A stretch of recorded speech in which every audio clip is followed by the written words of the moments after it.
Hello. तो कैसे हैं आप लोग। तो मैं आपका बायो रामलाल आ गया भाई थर्ड क्लास में करंट इलेक्ट्रिसिटी के। इसमें जो भी क्वेश्चन है हम वन बाय वन करके डिस्कस करेंगे। स्टार्ट करेंगे हम अपने पहले मैचिंग सवाल से। ये क्वेश्चन नीट में भी आ चुका है, जेईई मेन में तो आया ही है, ये एग्जैक्टली नीट में आ चुका है। ड्रिफ्ट वेलोसिटी क्या होती है। ड्रिफ्ट वेलोसिटी कल ही हमने पढ़ा था। दो फार्मूला, एक आई बराबर वी ना, और एक पढ़ा था टी बाई एम माती। हाँ, तो ए का आर हो जाएगा, ए का आर सब में है, सब में है, सब में है। इलेक्ट्रिकल रजिस्टिविटी इलेक्ट्रिकल रजिस्टिविटी कैसे लिखेंगे। क्या हमने कल जे का एक ये वाला फार्मूला पढ़ा था। हाँ, ये एक फार्मूला तो हमने इसका पढ़ा था। तो एक बात बताओ, ये क्या है। कंडक्टिविटी। अगर मैं इसको चेंज करूं तो ये रेसिप्रोकल होती है रजिस्टिविटी की, तो ये होगी रजिस्टिविटी। तो यहाँ से हम अगर इसको इधर लेके जाएं तो अच्छा ये बताना है ना इलेक्ट्रिकल रजिस्टिविटी। तो रजिस्टिविटी क्या हो जाएगी, electric field divided by J. Electric field divided by J, ये आ गया। मतलब बी का यस, मतलब बी का यस, ये नहीं होगा, ये नहीं होगा। अब सी का रिलैक्सेशन पीरियड। अब मुझे एक बात बताना, कौन सी बात बताना, मुझे एक बात बताना कि रिलैक्सेशन पीरियड कैसे निकालेंगे। क्या मैंने कल आपको एक फार्मूला बताया था क्या, कि नीट में चलना मुश्किल है। चलना मतलब कंडक्टिविटी, नीट मतलब N E E tau divided by M. तो अगर मैं कंडक्टिविटी को चेंज करूं रजिस्टिविटी के फॉर्मूले में, तो one upon resistivity into N E E tau by M हो जाएगा। यहाँ से अगर मुझे सिर्फ टाउ लिखना हो तो क्या मैं इसको इस साइड भेज दूँ तो चलेगा। हाँ, और नीट के नी को इधर भेज दूं, रजिस्टिविटी को ऐसे रहने दूं, ये मेरा आ गया टाउ। तो टाउ क्या है, रिलैक्सेशन पीरियड। और ये कितना है, ये देखो आ गया सी का पी, मतलब ये वाला ऑप्शन। आगे चलेंगे अगले सवाल पर। अगला सवाल क्या है भाई मेरा, अगला सवाल है मेरा पोटेंशियल डिफरेंस अप्लाई किया। अब ये दोनों सवाल अलग अलग हैं, इस पर जरा गौर कीजिएगा। क्या हमने पोटेंशियल डिफरेंस अप्लाई किया इस कंडक्टर में। अगर पहला क्वेश्चन, अगर मैं v को डबल करूं तब ये सारे इफेक्ट बताओ। फिर दूसरा क्वेश्चन अलग है, अगर मैं l को डबल करूं तब सारे इफेक्ट बताओ।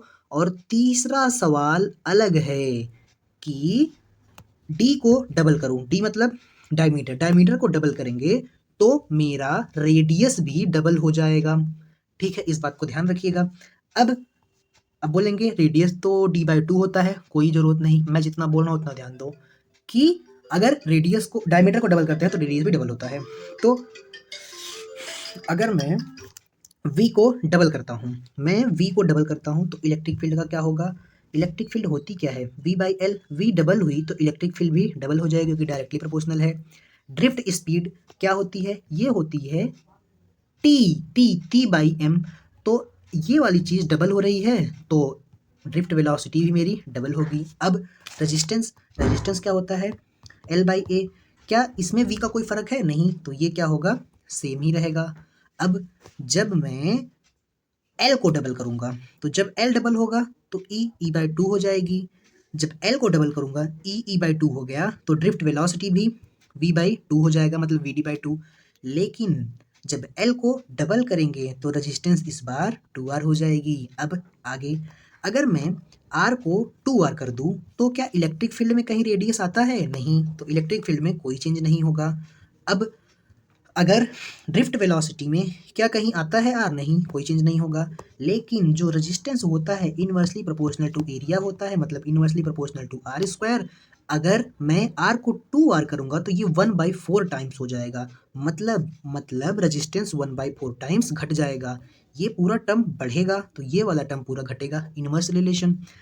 ये आगे चलेंगे अगले सवाल में। अगले सवाल में करने से पहले आपको एक बात पता होनी चाहिए कि करंट की डायरेक्शन जो क्वेश्चन में दी होगी और हमारे थ्रू लिया गया पाथ, अगर अगर हमारा पाथ जो हम कोई पाथ चूज कर सकते हैं वो और आई की डायरेक्शन अगर सेम हुई तो रजिस्टर में क्या होगा, जो लिखेंगे v is to I R वो निगेटिव होगा।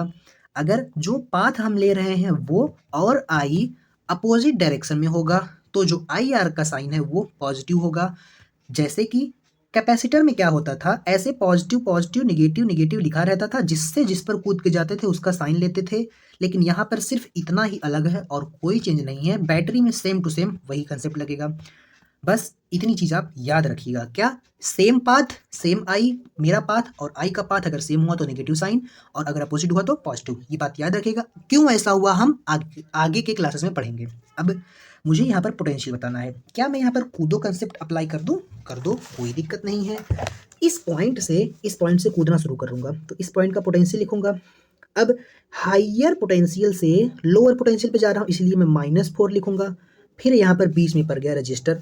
अब मैं डायरेक्टली इसमें 3R तो ऐड नहीं कर सकता या माइनस नहीं कर सकता। क्यों? डायमेंशन सेम होना चाहिए। तो V होता क्या है? IR।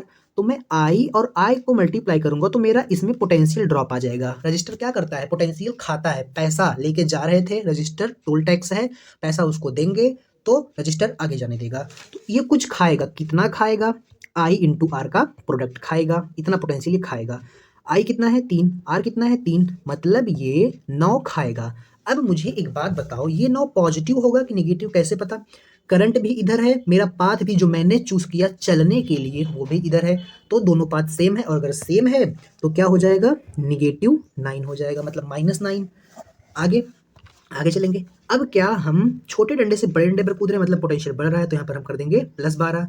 अब फिर से यहाँ पे 3 एम्पियर जाएगा तो यहाँ पर जो IR होगा वो 3 चौक 12 हो जाएगा। अब ये पॉजिटिव होगा कि नेगेटिव? हमारा पाथ और करंट की डायरेक्शन सेम है, तो इसीलिए ये -12 हो जाएगा। एक सेकेंड, हाँ -12 हो जाएगा। 3 चौक 12 इज इक्वल टू यहाँ का पोटेंशियल 0। अब एक बात बताओ, क्या 12 से 12 कैंसिल हो जाएगा? 9 + 4 कितना होता है? 13। तो V इज इक्वल टू क्या हो जाएगा? 13। V is equal to 13। ये मेरा यहाँ का पोटेंशियल हो जाएगा। क्या हमने ऐसा सवाल कैपेसिटर में नहीं किया है? दिल पर हाथ रख के झूठ मत बोलना, नहीं तो छी ससुर है तुम पर। आगे चलेंगे। क्या करेंगे भाई आगे? यहाँ पर हम एक काम करेंगे, हम यहाँ पर किरचॉफ्स वोल्टेज रूल लगाएंगे। Sorry point rule. क्या कहता है पॉइंट रूल? किसी जंक्शन पर जितना करंट जाएगा, incoming current is equal to outgoing current. Point rule का इसमें कोई खास रोल वैसे है ही नहीं, लेकिन अगर आपको मान लो इस वायर में करंट बताना हो तो कैसे बताएंगे?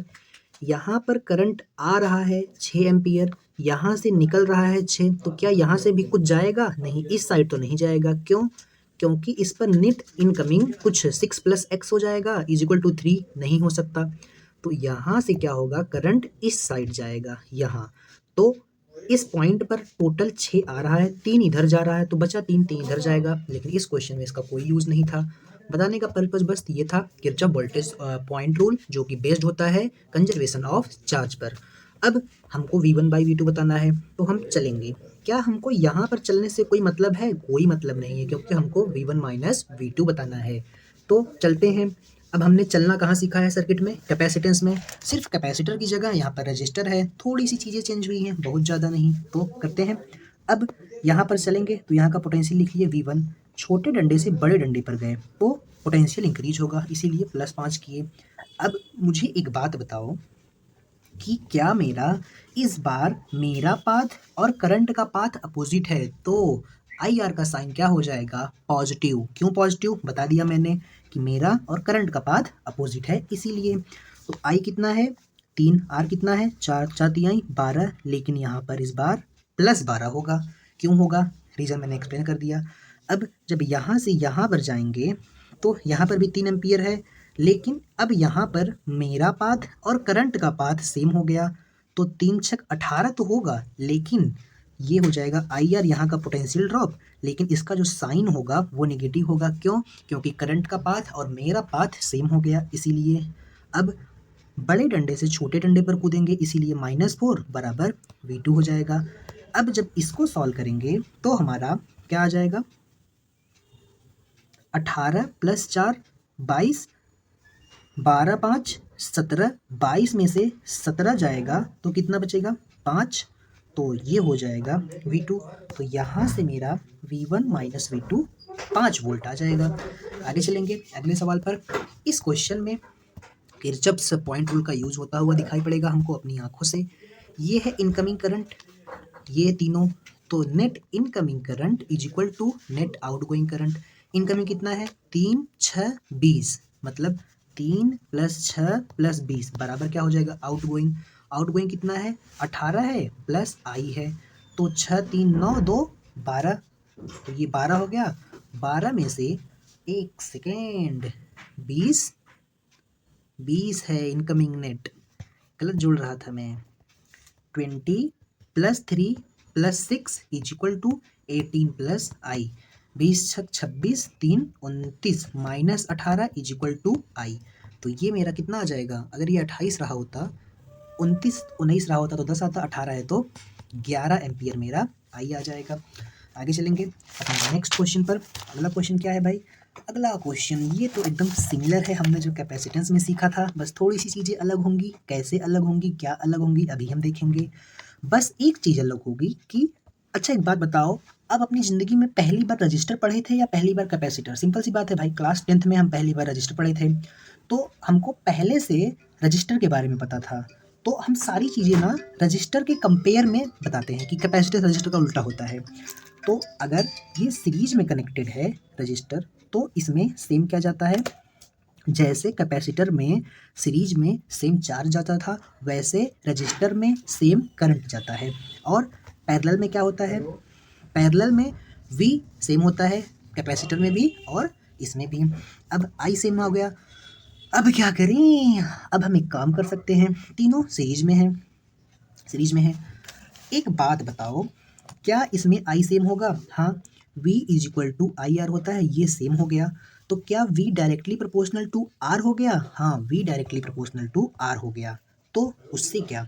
उससे ये कि अब मुझे एक काम करना है, क्या? जिसका रेजिस्टेंस ज़्यादा उसकी पोटेंशियल ज़्यादा। तो रजिस्टर में सीरीज में छोटे वाले को X मानेंगे, इसका उल्टा होता था कैपेसिटर में। क्यों? रीज़न मैंने बता दिया। तो इसको मैं मान लिया, इसमें X का पोटेंशियल ड्रॉप हुआ जब यहाँ से करंट गया, तो ये इसका दोगुना है तो इसमें 2x होगा, ये इसका चौगुना है तो इसमें 4x होगा। टोटल जो पोटेंशियल ड्रॉप है इस पूरे के अराउंड वो 10 है। तो क्या मैं कह सकता हूँ x + 2x + 4x = 10 होगा। 4 2 6 1 7x = 10 होगा और x = 10/7 होगा। हाँ, तो सबके अराउंड मुझे पोटेंशियल ड्रॉप बताना है, तो इसके अराउंड जो पोटेंशियल ड्रॉप होगा वो मेरा 10/7 होगा। इसके अराउंड 20/7 हो जाएगा, इसके अराउंड 40/7 हो जाएगा। क्या हमने ईच कैपेसिटर के अराउंड निकाल लिया पोटेंशियल ड्रॉप? हाँ, ये थोड़ा सा अच्छा सवाल है, बहुत नहीं, थोड़ा सा। कैसे? मुझे एक बात बताओ, एक रजिस्टर 2 3 4 5 ये कैसे कनेक्टेड हैं? सीरीज में या पैरेलल में? सोचो सोच लो सोच लो। ये भाई पैरेलल में कनेक्टेड हैं। ये देखो सबकी पोटेंशियल सेम है, इस सारे सारे रजिस्टर जिसमें आपस में ज्वाइंट है जिस वायर में, सबकी पोटेंशियल सेम है। तो जैसे कैपेसिटर सीरीज में कनेक्ट होते थे उनका बिहेवियर, वैसे ही रजिस्टर पैरेलल में कनेक्ट होंगे उनका बिहेवियर सेम होगा। अब अगर n रजिस्टर सीरीज में कनेक्टेड है, मान लेते हैं ईच का रेजिस्टेंस R है और n है, तो ये होता है उसका R इक्विवेलेंट। अब सबका R सेम है, 10 10 10, तो मैं 10 कर दूंगा। ऐसे कितने रजिस्टर हैं? 5, तो ये हो जाएगा 5 दूनी 10। तो 2 क्या आ गया मेरा टोटल? अगर मैं इस 500 को हटा के सिर्फ एक रजिस्टर लगाऊं तो मैं लगाऊंगा 2 ओम का रजिस्टर। तो यहाँ से हम क्या निकाल लेंगे? करंट निकाल लेंगे। V = IR। V कितना है? 100। I हमको निकालना है, R कितना है? 2। तो क्या मेरा यहाँ से I 50 आ गया? मतलब इस बैटरी ने मुझे 50 एम्पियर का करंट दिया। भाई 50 एम्पियर का करंट दिया, कुछ करंट ऐसे जा रहा था तो अच्छा A1 की रीडिंग आ गई 50 एम्पियर। हमको सारे अमीटर की रीडिंग बतानी है। अब जिसको अमीटर नहीं पता है बता देते हैं। अमीटर एक इंस्ट्रूमेंट होता है जो करंट को मेजर करता है। 1 एम्पियर करंट है, 2 एम्पियर करंट है, 3 एम्पियर करंट है। और वोल्ट मीटर एक इंस्ट्रूमेंट होता है जो वोल्टेज को या चेंज इन पोटेंशियल को मेजर करता है। ये एक इंस्ट्रूमेंट होता है, इतना बड़ा होता है, ज़्यादा बड़ा नहीं, इतना बड़ा, मोबाइल के जितना बड़ा होता है। छोटे वाले भी आते हैं। अब A1 का मुझे रीडिंग पता चल गया, ठीक है, कोई दिक्कत नहीं। यहाँ से 50 एम्पियर निकला। अब मुझे एक बात बताओ, यहाँ पर तो 50 एम्पियर होगा, लेकिन ये 10 ओम का रेजिस्टेंस कुछ करंट तो यूज़ करेगा। कितना यूज करेगा? V = IR। अब I ही तो नहीं पता हमको, तो V तो पता है ना। सारे के अराउंड एक ही V है, 100। क्यों? क्योंकि सारे पैरेलल में कनेक्टेड हैं। अब सारे पैरेलल में कनेक्टेड हैं, तो मुझे एक बात बताना, क्या मैं यहाँ से करंट लिख सकता हूँ? V/R। V कितना है भाई? 100। R कितना है? 10। तो क्या ये मेरा 10 एम्पियर खाएगा? जब ये मेरा 10 एम्पियर खाएगा तो आगे कितना पास करेगा, 40 एम्पियर। 40 एम्पियर यहाँ गया, ये भी उतना ही रेजिस्टेंस है, तो ये भी भाई 10 एम्पियर खाएगा, आगे कितना पास करेगा, 30 एम्पियर। तो यहाँ से जाएगा कितना, ये रीड करेगा 30 एम्पियर। फिर यहाँ से 30 जा रहा था, ये भी खाएगा 10 एम्पियर, तो यहाँ से कितना पास होगा, 20 एम्पियर। अब ये जा रहा था, ये खाएगा 10 एम्पियर और यहाँ से कितना पास होगा, 10 एम्पियर खाएगा नहीं, उसमें से उतना करंट जाएगा, तो यहाँ से पास होगा 10 एम्पियर, तो यहाँ से पास हुआ 10 एम्पियर, तो यहाँ से पास हुआ 10 एम्पियर और यहाँ से 10 एम्पियर यहाँ आया। बैटरी जितना करंट देती है उतना ही करंट वापस अपने पास बुला लेती है। इस बात को याद रखना, बहुत बड़ा कंसेप्ट है ये, बहुत सारे क्वेश्चन में काम देगा कि बैटरी जितना करंट देती है उतना वापस ले लेती है। अब यहाँ से 10 आया, यहाँ से 10 आया, तो इसकी रीडिंग जो है वो हो जाएगी मेरी 20 एम्पियर। अब ये मेरा यहाँ से 20 लाया, यहाँ से 10 आया, तो ये 10 एम्पियर रिटर्न लाया, ये 20 लाया, तो यहाँ पर कितना एम्पियर हो जाएगा, 30 एम्पियर। तो यहाँ पर हो जाएगा कितना, ये 30 एम्पियर ला रहा है, ये ऊपर से 10, तो यहाँ हो जाएगा 40 एम्पियर। तो ये कितना रीड करेगा, 40 एम्पियर करंट। तो क्या हमने सारे एमीटर की रीडिंग बता दी? हाँ, हमने सारे एमीटर की रीडिंग बता दी। आगे चलेंगे। अच्छा सवाल, मैंने तो फर्स्ट टाइम में इसको सही किया था, क्या आपने इसको सही किया था? अगर नहीं तो आप डैश हैं, क्यों ऐसा बोल रहे हो? सिंपल सा क्वेश्चन को करके लिखा करो, तुक्का मार के नहीं। मुझे पोटेंशियल बतानी है, क्या इस पूरे के अराउंड जो पोटेंशियल होगी वो V होगी? हाँ। तो मुझे एक बात बताओ, अगर मैं इन दोनों को पैरेलल में ऐड करूं तो कितना हो जाएगा?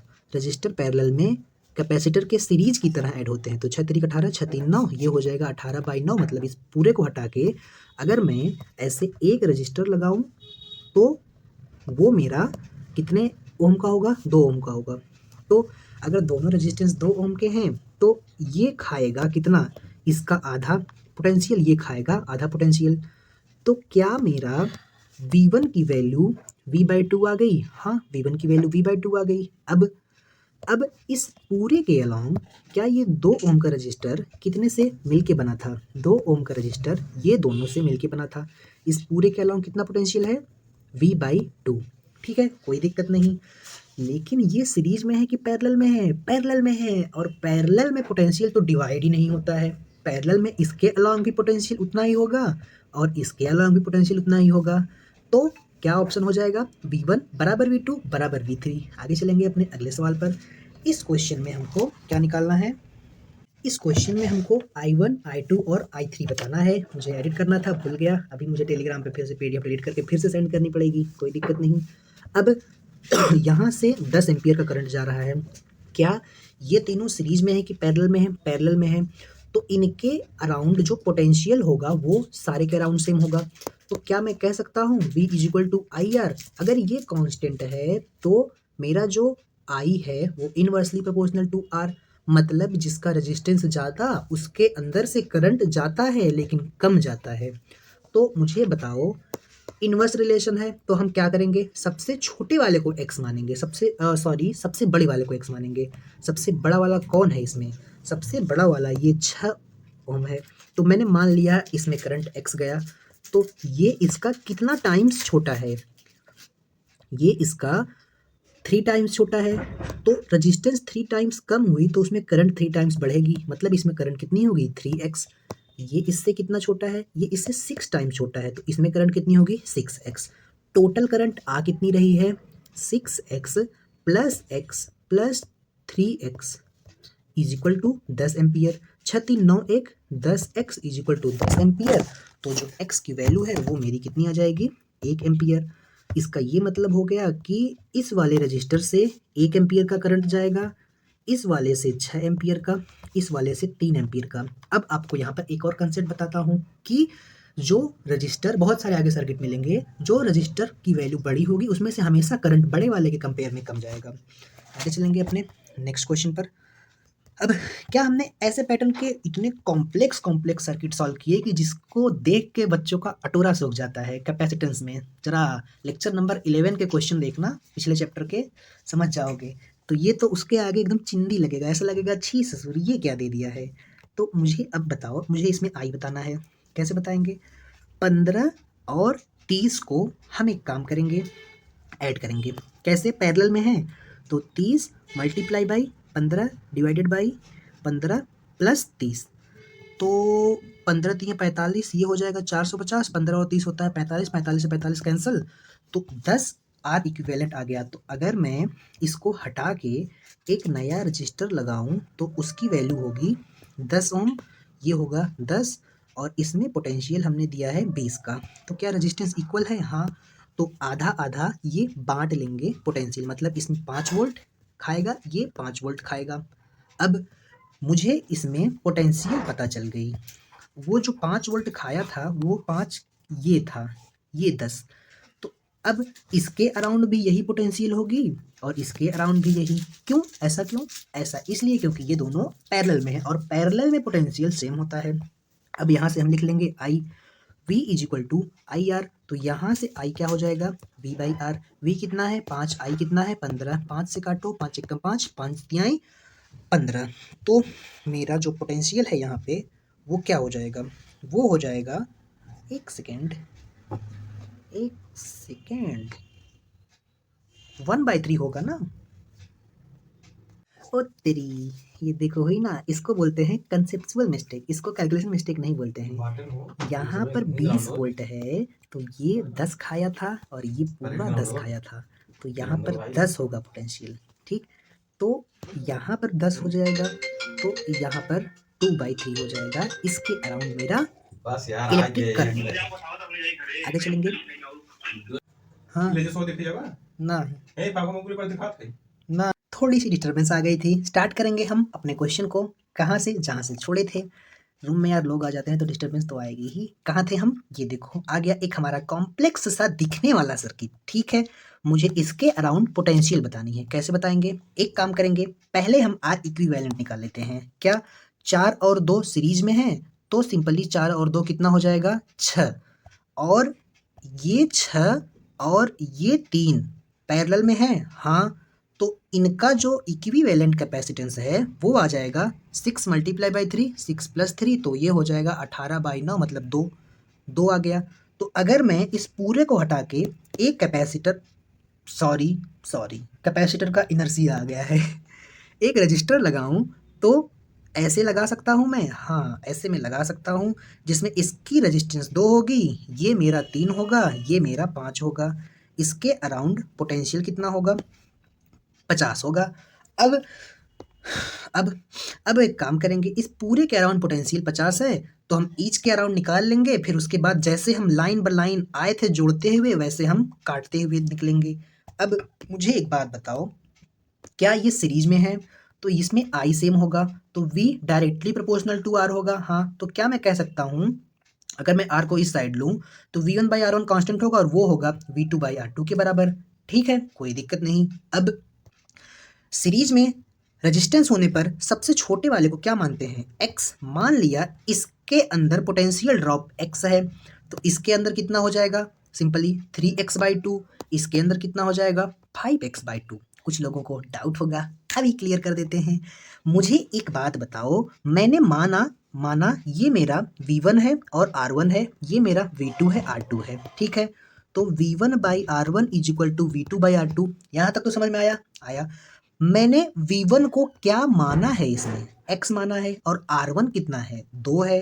अब मुझे V2 बताना है X के टर्म्स में, ठीक है। तो V2 को V2 रहने दो, R2 को क्या लिखोगे? R2 की वैल्यू 3 है तो इसको 3 रहने दो। तो क्या यहाँ से V2 की वैल्यू 3/2x आ गई।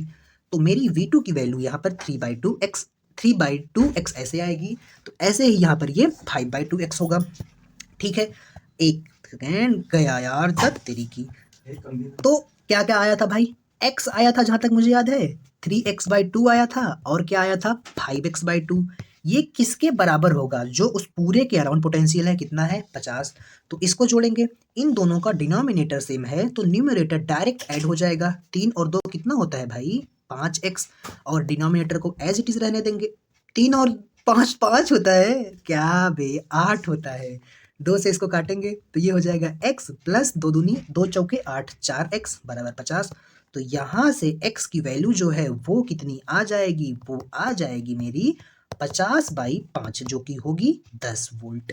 अब मुझे सिर्फ इतना बताना, मैंने एक्स किसको बीच में माना था? 3 रजिस्टर रखे थे। फिर से यार मेरे हाथ से कैपेसिटर बन रहा है, ऐसा क्यों हो रहा है? ऐसा इसलिए हो रहा है कि कैपेसिटर ज़्यादा पढ़ लिया हूँ। सच बताऊँ, सबसे वीक टॉपिक था मेरा, किसी को बताना मत। कैपेसिटर स्ट्रांग हो गया आपको पढ़ा के। अब कहाँ थे हम? तो इसको एक्स माना था, तो यहाँ पर पोटेंशियल ड्रॉप 10 आएगा। यहाँ पर कितना आएगा हमको उससे लेना ही देना नहीं है। क्यों नहीं लेना देना है? क्या यहाँ पर 2 ओम का रजिस्टर था और ये 2 ओम किससे और किससे मिलके बना था? 6 से और 3 से। हाँ, और ये 6 और 3 किससे मिलके बना था?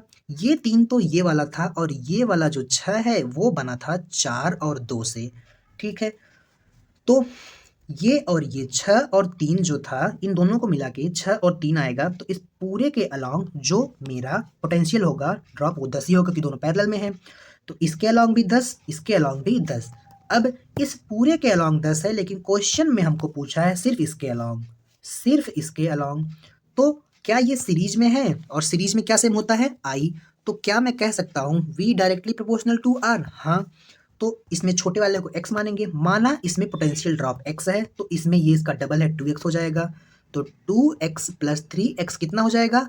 10 हो जाएगा मेरा। 2x प्लस 3x पूरे के अराउंड। तो यहाँ से x की जो वैल्यू है वो आ जाएगी 2x प्लस x ना भाई, 10x/3। ये मेरी आ जाएगी इसके around potential drop. Is I am right और नॉट?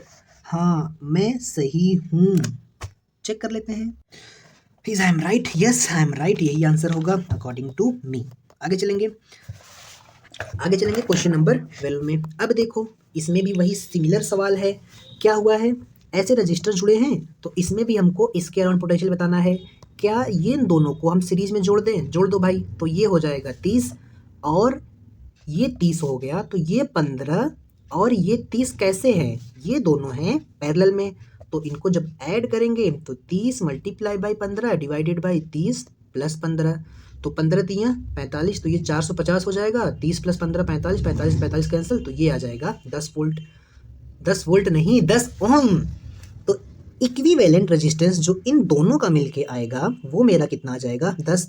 तो अगर मैं इन तीनों को रिमूव करके एक रजिस्टर बना दूं ऐसे, और क्या ये इसके साथ सीरीज में है? हाँ, ऐसे। यार मैं रजिस्टर की जगह कैपेसिटर बार बार क्यों बना रहा हूँ, मुझे खुद नहीं समझ में आ रहा है। ये ऐसे, तो उसको रिमूव, पूरे को रिमूव करूंगा तो यहाँ पर 10 लगा दूंगा, यहाँ पर 10 लगा दूंगा। अब मुझे बताओ, क्या यहाँ पर पोटेंशियल जो है ड्रॉप 10 वोल्ट कोई इलेक्ट्रिक वो लगाया है करंट बैटरी, तो आधा ये खाएगा आधा ये, मतलब 5 इसके अराउंड ड्रॉप होगा, 5 इसके अराउंड। ठीक है, तो ये वाला 10 किससे और किससे मिलके बना था? ये वाला जो 10 है वो मेरा मिलके बना था इस 15 और इस 30 से। तो इस पूरे के अराउंड जो मेरा पोटेंशियल ड्रॉप होगा वो मेरा इस पूरे के अराउंड हो जाएगा सिंपली कितना? कितना आया था भाई? 5। तो 5 हो जाएगा। तो इसके अराउंड तो पोटेंशियल ड्रॉप 5 आ जाएगा, लेकिन हमको इसके नहीं इसके अराउंड पूछा है। तो क्या इसमें ये दोनों सीरीज में है? हाँ, सीरीज में क्या सेम होता है? आई। तो हम एक काम करेंगे, क्या करेंगे? मान लेंगे छोटे वाले को x, तो बड़ा वाला इससे कितना बड़ा है? 5 टाइम, तो इसमें 5x करंट आएगा, तो इसमें 5 गुना करंट आएगा। करंट नहीं, पोटेंशियल। 5 गुना इसमें पोटेंशियल आएगा। V directly proportional to R, I constant है। अब ये कि ये 5x प्लस x बराबर हो जाएगा 6 के, तो ये हो 5 के, ये हो जाएगा 6x बराबर 5, तो x हो जाएगा 5/6। तो पोटेंशियल इसमें मेरा कितना आ गया भाई? आ गया मेरा 5/6। क्या मैं सही हूँ? Yes, I am right. आगे चलेंगे अगले क्वेश्चन पर। ये सिंपल सा चीज़ है, हम तो कैपेसिटर में ये सीख चुके हैं। मिड पॉइंट का फॉर्मूला क्या होगा? मिड पॉइंट का यहाँ पर जो फॉर्मूला होगा वो हंसते हंसते आप लिखेंगे V1R1 plus V2R2 divided by R1 plus R2। लेकिन ये गलत हो जाएगा। क्यों? क्योंकि जो कैपेसिटर था वो जब सीरीज में होता था तो उसको हम रेजिस्टेंस के पैरेलल की तरह ऐड करते थे। यहाँ पर ऐसा नहीं होगा। यहाँ पर क्या होगा तब? यहाँ पर ये होगा, आप इसको MR रट्टा कर लेंगे, V is equal to V1/R1 plus V2/R2 हो जाएगा। अब नीचे ऐसा क्या लिखें कि इसका डायमेंशन मिल जाए? Simply 1 divided by R1 plus 1 divided by R2। ये मेरा वी मिड पॉइंट का फॉर्मूला होगा। अगर 3 चीज़ दे दे तब क्या होगा? तब मेरा जो वी मिड का फॉर्मूला है, अगर 3 वायर दे दे तो V1/R1 plus V2/R2 plus V3/R3 हो जाएगा, divided by 1/R1 plus 1/R2 plus 1/R3। ये मेरा मिड पॉइंट का फॉर्मूला हो जाएगा। तब तक के लिए ओके बाय, मिलते हैं अगली क्लास में, सर्किट एनालिसिस पर होगी। कैसे लगे सेशन? मैं बोलता नहीं हूँ चैनल लाइक एंड सब्सक्राइब करो, इसका ये मतलब नहीं है कि मेरा मन नहीं करता। लाइक किया करो, लाइक करने से और लोगों तक वीडियो स्प्रेड होती है, ऐसा होता है, इसीलिए बोलता हूँ लाइक करने के लिए, वरना इसका शौक नहीं है। तब तक के लिए ओके बाय।